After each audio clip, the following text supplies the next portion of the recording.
أقداسي حبرتا بعرب تجرينيان إعلان هام بالعربي والتجريني.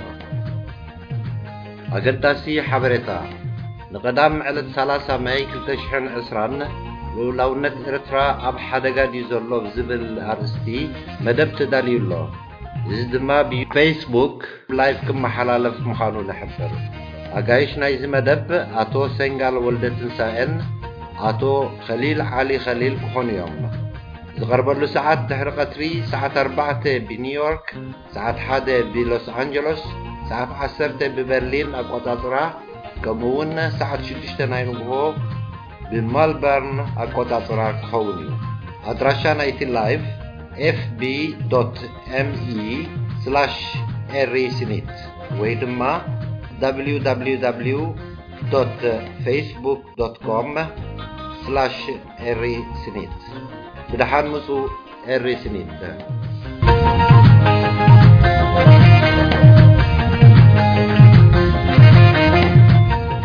إعلان هام اليوم السبت الموافق 30 من مايو 2020 سوف يتم مناقشة حول موضوع هل استقلالية إريتريا في خطر، وذلك حيتم عبر فيسبوك مباشر لايف، وضيوفنا هم السيد سنغال ولدة تنسائي والسيد خليل علي خليل.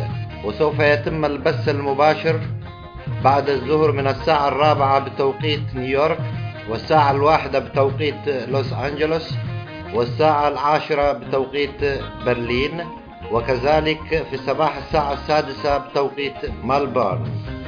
وعنوان البث هو fb.me/erisinit أو كمان www.facebook.com/erisinit.